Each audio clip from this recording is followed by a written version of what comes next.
안녕하세요. 김상진입니다.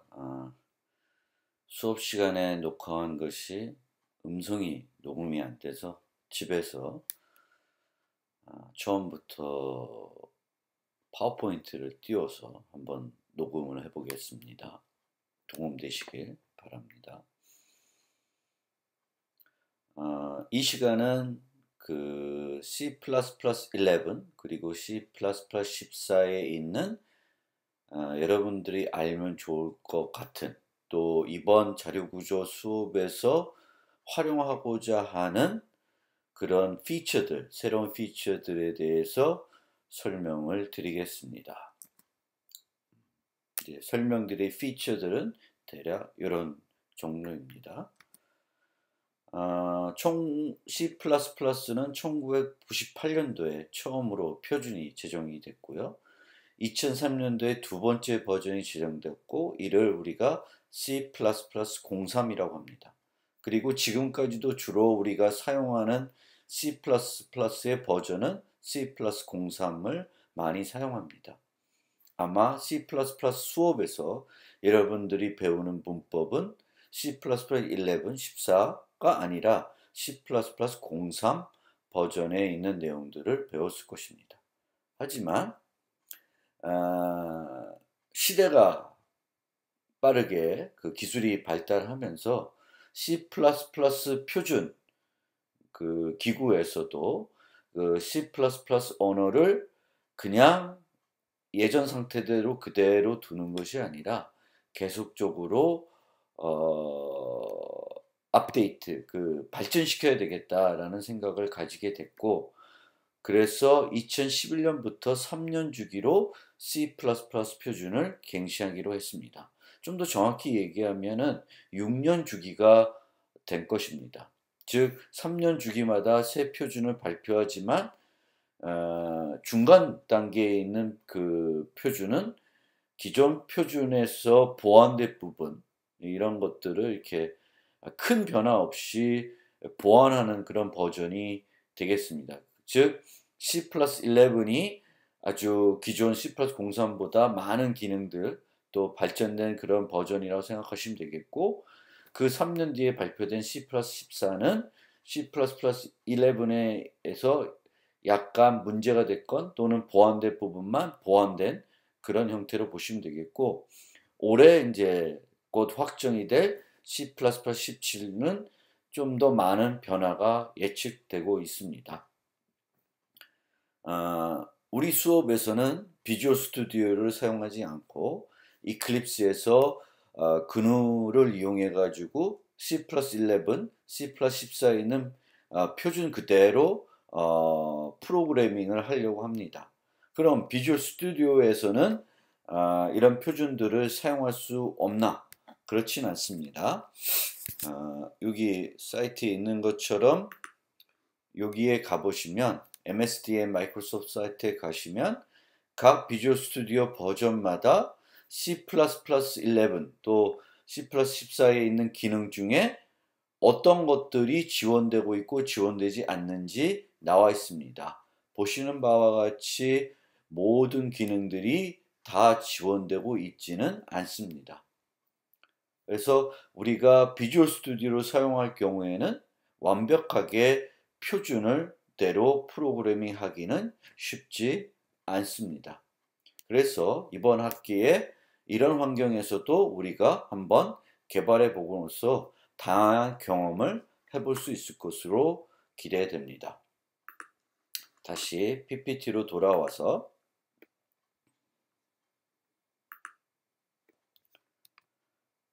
L-value, R-value와 관련돼서는 좀 뒤에 별도 자료를, 문서, 제가 새로 또 추가적으로 만든 문서를 가지고 설명을 드리겠습니다.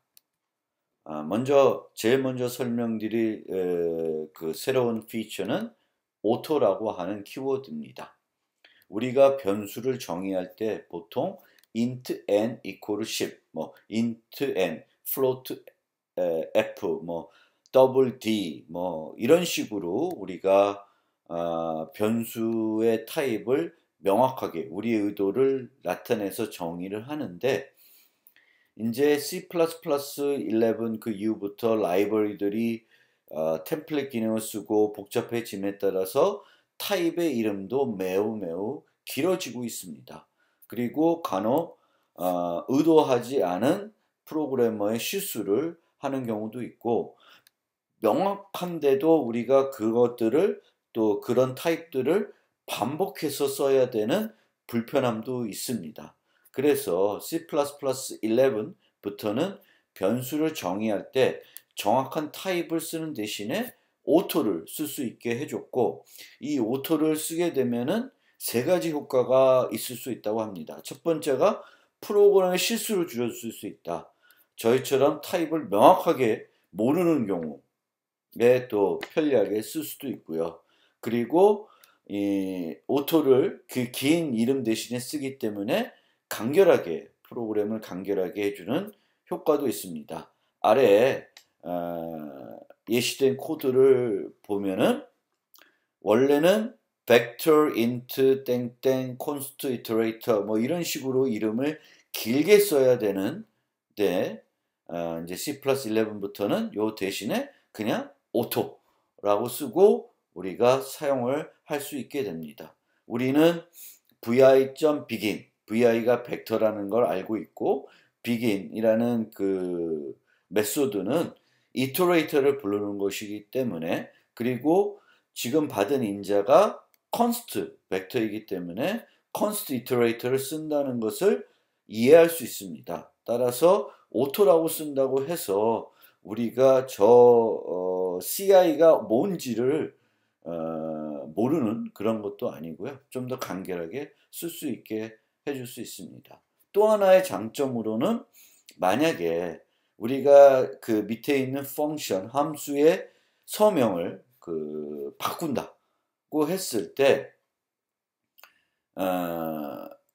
오토를 쓰지 않았을 경우에는 그 오토 대신에 원래 썼던 이름을 만약 인자를 바꾸면 거기에 맞게끔 또다시 바꿔줘야 하겠지만, 오토를 쓸 경우에는 그 인자를 바꾼다고 해서 오토까지 안 바꿀 수도 있습니다. 예를 들면 여기서 const를 뺀다고 해서 오토 키워드를 바꿀 필요가 없습니다.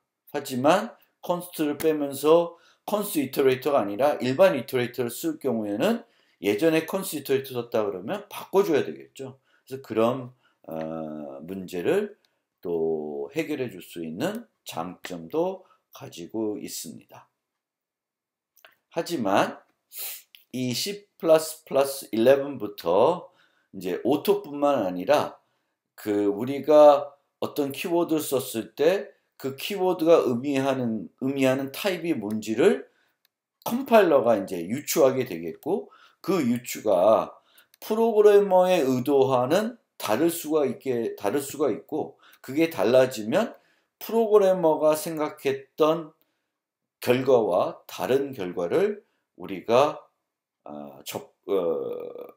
만날 수도 있게 되는 거죠. 그러면 이제 원하지 않는 결과를 얻을 수 있기 때문에 주의해야 될 부분은 있습니다.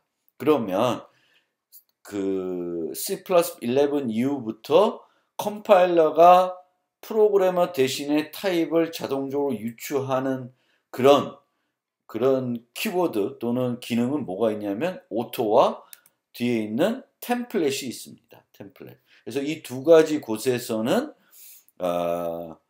우리가 타입을 명확하게 쓰지 않았지만 컴파일러가 우리가 어떻게 사용하냐에 따라서 거기에 맞는 타입을 유도해서 짐작하고 코드를 실행하게 됩니다.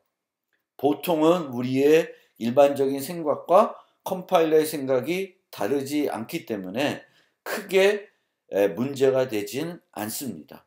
하지만 상당히 이 타입 디덕션이 매우 복잡하며 실제로는 정확하게 이해할 수 있다면 이해하고 사용하는 게 바람직하겠죠. 하지만 생각보다 그렇게 간단하지는 않습니다.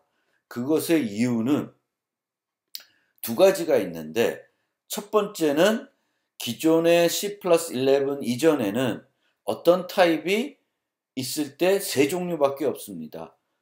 타입의 레퍼런스가 있을 수 있고 타입의 포인터가 있을 수 있고 그냥 call by reference 타입만 있을 수가 있습니다.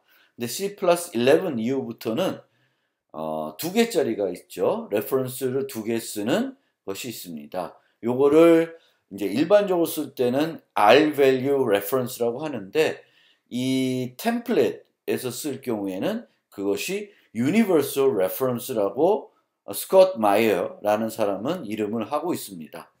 물론 표준에서는 그 용어를 쓰지는 않고 있는 것 같습니다.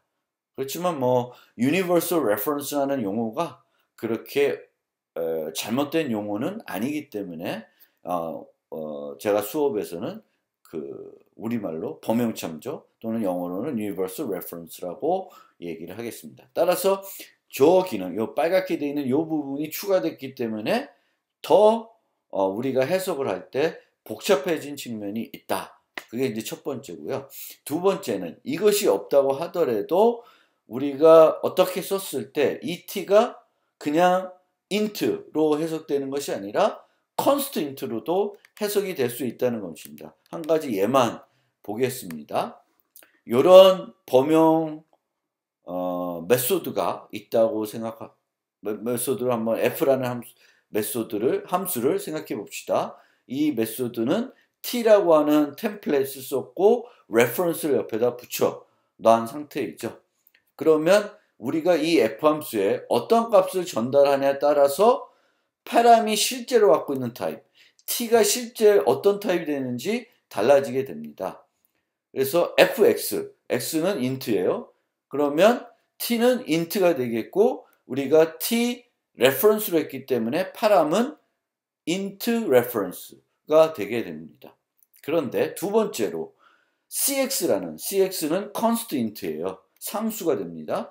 그러면 cx를 전달하게 되면 t는 int가 아니라 constant로 해석이 되겠고 param 타입은 constant reference가 됩니다. 즉 우리가 t라고 쓰면 이 t는 상황에 따라서는 int 또 다른 상황에 대해서는 const가 따라올 수 있다는 거죠. 그런 면에서 또 복잡한 점이 있습니다. 그래서 그렇기 때문에 우리가 그런 부분에 대해서 좀 잘 생각을 하고 학습을 하고 그 문법을 C++ 프로그래밍을 할 필요가 있습니다. 물론 지금 여기 나온 예시를 완벽하게 꼭 이해해야지만 프로그래밍 할 수 있는 건 아닌데 어쨌든 간에 오토라는 거, 템플릿이라는 거 우리가 쓰게 되겠고 그렇게 쓸 때에는 타입 디덕션, 즉 컴파일러가 그 타입을 스스로 거기에 맞게끔 해석을 해준다. 그리고 보통의 경우에는 크게 컴파일러가 똑똑하니까 올바르게 해석을 해주겠죠. 그런데 그 해석이 내 생각하고 달라지게 되면은 문제가 있겠지만 보통의 경우에는 큰 문제 없이 우리의 직관대로 쓰면 큰 문제는 없다고 생각이 됩니다. 그래서 여러분들도 너무 이 문법을 어려워하고 두려워하지 마시고 상식적으로 바라보면서 생각을 하면서 사용을 했으면 좋겠습니다. 좀 더 이 땡땡 그러니까 reference, universal reference에 대해서는 R value, L value와 관련된 부분에 가서 다시 설명을 드리겠습니다. 자, 이렇게 말로만 떠들면 또 잘 이해가 안 될 수도 있으니까 오토와 관련해서 한 가지 또 뒤에 나오는 그 포문, 새로운 포문도 연결된 부분이 있어서 이클립스에서 간단하게 코드를 하나 예시를 보겠습니다.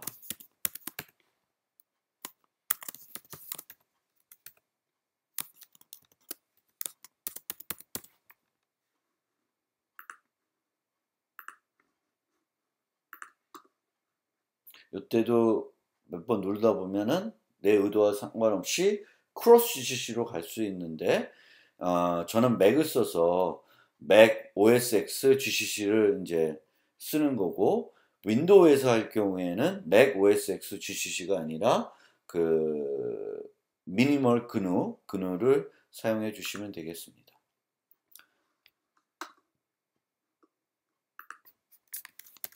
우리가 C++ 프로그래밍 할 때 배열 대신에 가장 많이 사용하는 자료 구조가 벡터라고 하는 것입니다. 그래서 배열이 필요할 때 굳이 우리가 배열을 쓰지 않고 벡터를 훨씬 더 많이 사용을 하게 됩니다. 그래서 여러분들도 이제 C++ 프로그래밍 할 때 배열이 필요하다. 그럼 배열 대신에 벡터를 한번 쓰는 것을 생각을 해보세요.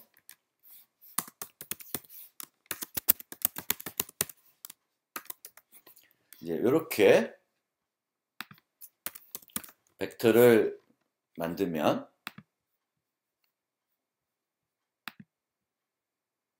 에러가 났는데 빌드를 하면은 이제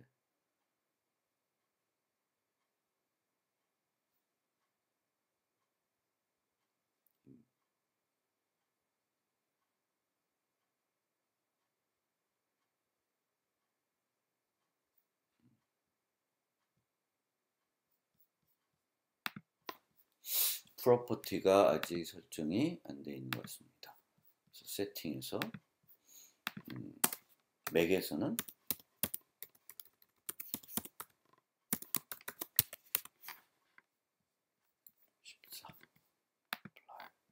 14 두 가지를 우선 그 다음에 다시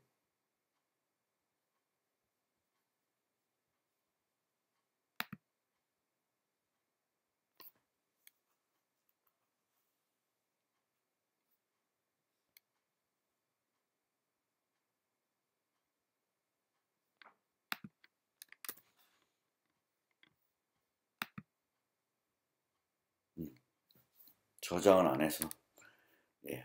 그래서 이제 벡터를 이제 정수를 저장하는 벡터를 만들었고 거기에 initializer list라고 하는 또 C++의 새 기능인데요. 그거를 이용해 가지고 5개 값을 그 벡터에 넣은 상태로 시작을 하려고 합니다. 그러면 만약 벡터에 있는 모든 값들을 내가 출력을 하고 싶으면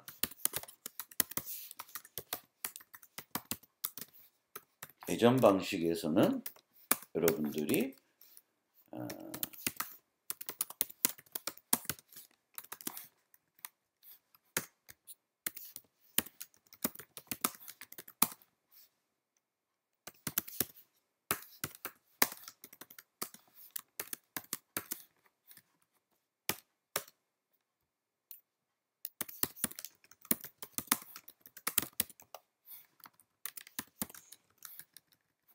이렇게 코딩을 할 수 있습니다.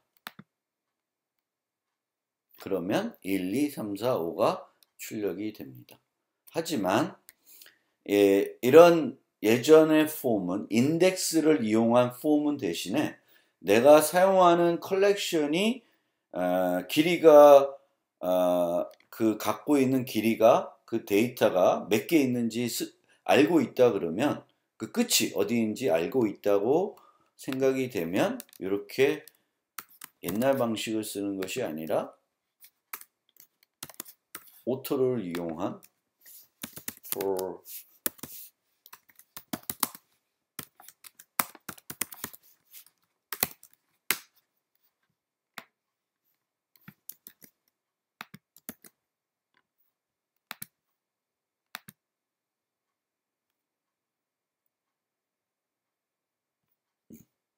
죄송합니다. for each 포문을 쓰게 되면은 똑같은 결과를 얻을 수 있습니다. 이 for each 포문은 컬렉션들, 즉 복합 타입의 자료 구조가 있을 때 거기에 저장된 요소를 정해진 방법대로 차례대로 가면서 그 값을 하나하나씩 i라고 하는 변수에 대입을 하게 됩니다. 여기서 i는 색인 변수가 아니라 그 반복문이 반복될 때 그 컬렉션에 있는 요소를 하나하나씩 차례로 가지게 되는 그런 값이 되겠습니다. 이 경우에도 int라고 쓰면 이제 뭐 문제가 없는데, 만약 여기를 auto로 바꿔도 똑같은 결과를 얻을 수가 있고요. 만약에 리스트가 정수가 아니라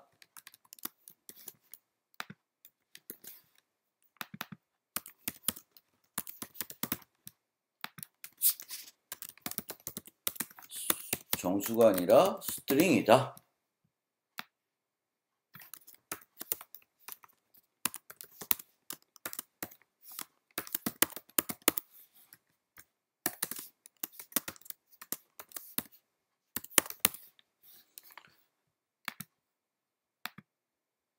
그러면 이 오토 폼은 수정 없이 사용을 할 수가 있습니다. 이것이 한 가지 폼문의, 그러니까 오토의 장점이라고 이해하시면 되겠고요.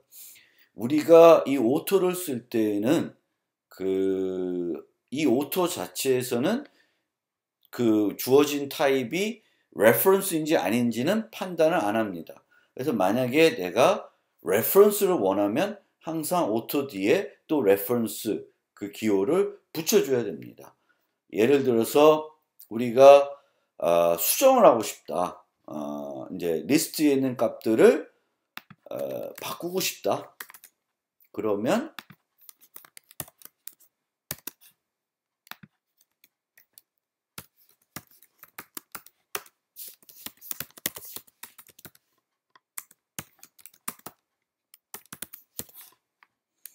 이렇게 하면 첫 번째 포문에서는 리스트에 있는 각 요소를 하나씩, 일씩 증가를 시킵니다. 그러면 출력되는 게 1, 2, 3, 4, 5가 아니라 2, 3, 4, 5, 6이 출력이 되겠습니다. 자, 그 다음에 설명드릴 기능은 alias라고 하는 기능입니다. alias는 어떤 이름의 또 다른 이름이 되겠습니다. 그래서 우리가 어떤 긴 이름을 쓸 때에는 그 긴 이름을 반복적으로 써야 될 경우에는 그것에 대한 작은 이름을 정의해서 활용을 하고 싶겠죠. 그럴 때 쓸 수 있는 게 alias라고 합니다. 그래서 기존에는 우리가 alias라고 하는 것 대신에 typedef라고 하는 것을 썼었는데, 그것보다는 보다 직관적인 문법, 가독성이 높은 문법으로 바꿔준 겁니다. 여러분들도 다 아시겠지만 C++는 기존 C와 호환돼야 된다는 그런 제한사항을 가지고 출발한 언어입니다. 따라서 기존 C에 있던 문법들은 여전히 버릴 수는 없어요. 계속 가지고 있어야 됩니다. 그러면 그 문법이 마음에 안 들 때 그 문법을 완전히 버리고 새로운 문법으로 바꾸는 것이 아니라 그 문법은 그대로 가지고 있어야 됩니다. 가지고 있는 상태에서 문법을 새로 추가할 수 있죠.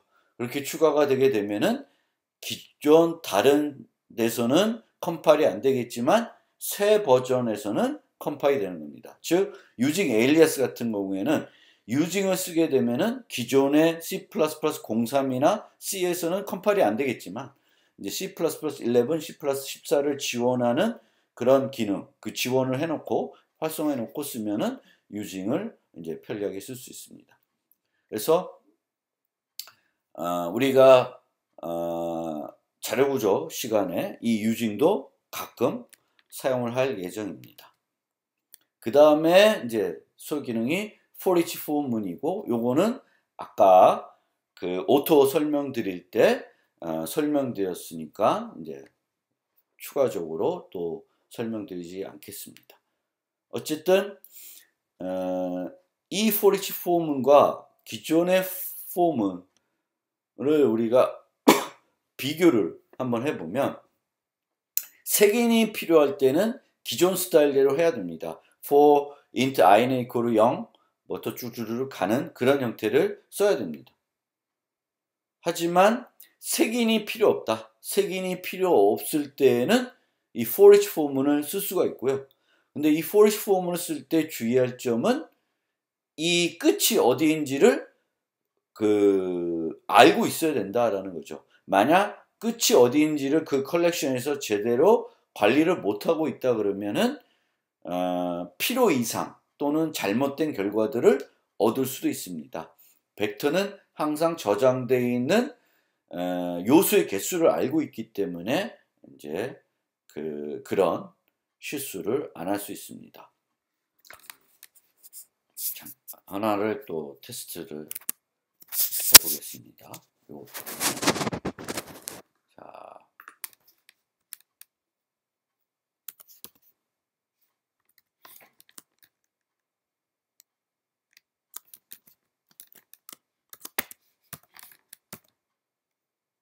이렇게 되면 리스트의 공간을 10 확보한 겁니다.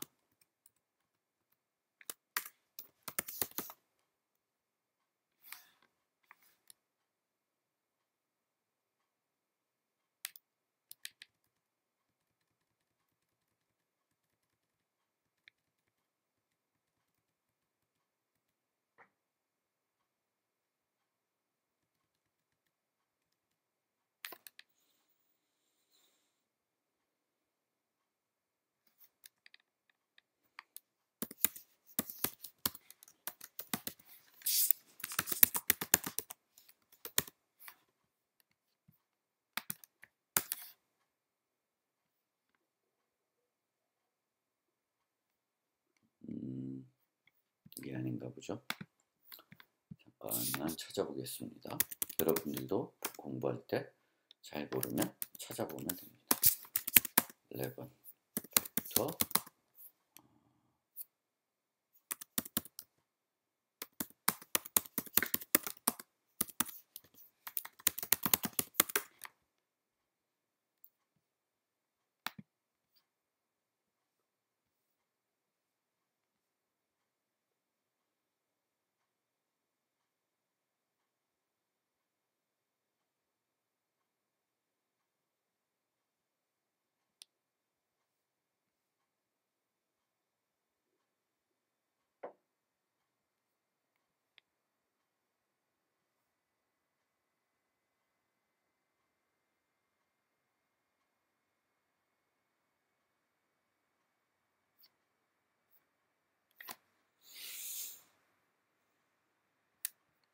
별로 좋은 예가 없고요.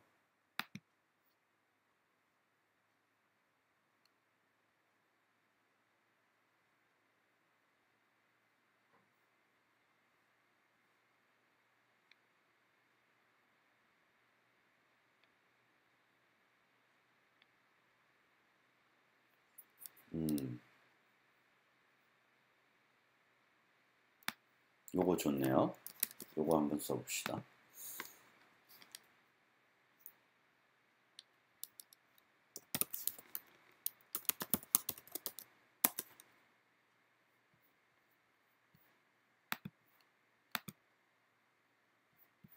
에러가 났네요. 잠깐만요. No matching function for call to insert.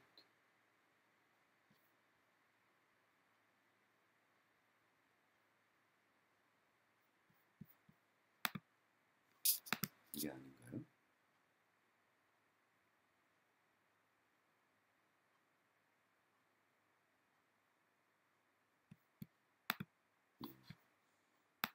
벡터를 하지 말고 다시 해보겠습니다. 죄송합니다.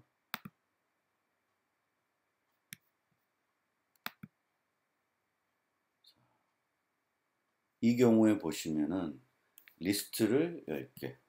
그러면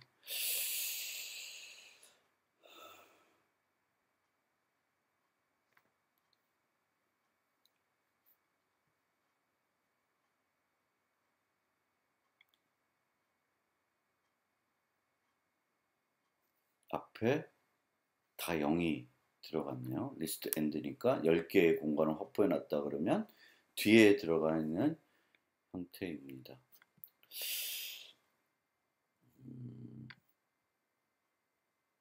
그래서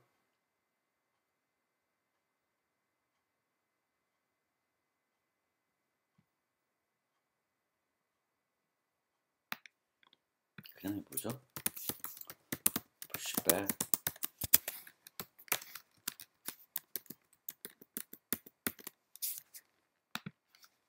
공간만 확보한 거니까 이렇게 되면 어떻게 되는지 한번 봅시다. 이 경우도 똑같네요. 이게 잘못됐나? 그냥 하고 리스트.reserve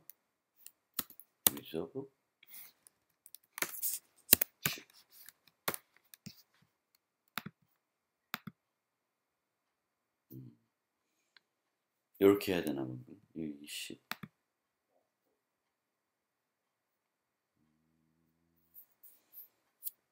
요던데.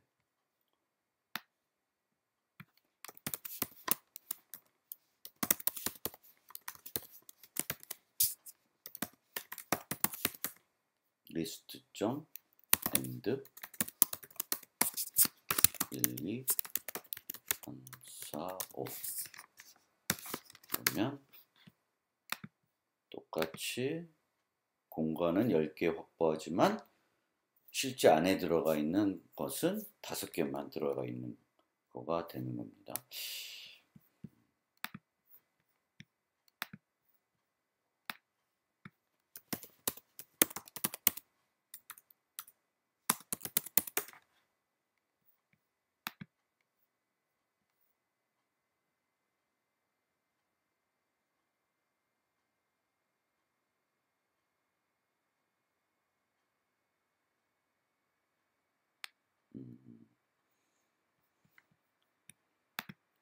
여기서 설명드린 것처럼 요것과 요걸 빼고 리저브 10 하는 것과는 좀 차이가 있습니다. 그래서 10을 하면 이제 10개의 정수 그리고 1로 초기화 되어 있네요. 10 이렇게 되나? 이렇게 되면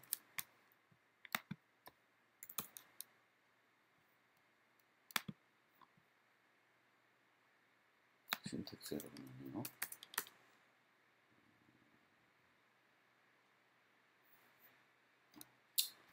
뭐 이게 지금 중요한 부분은 아니니까 어쨌든 처음에 실수한 요거보다는 제가 설명드리는 이렇게 하고 좀 문제가 됐으니까 요 코드를 다시 한번 생각을 해봅시다. 그래서 이렇게도 된다. 즉 제가 설명드리려고 했던 것은 모든 경우에 우리가 이 for each 포문을 쓸 수가 없죠. 그래서 끝이 명확히 그 이터레이터가 끝을 명확하게 알 수 있는 그런 경우에만 for each 문을 쓸 수 있고 그렇지 않을 때에는 우리가 생각했던 것과는 다른 결과가 나올 수 있습니다.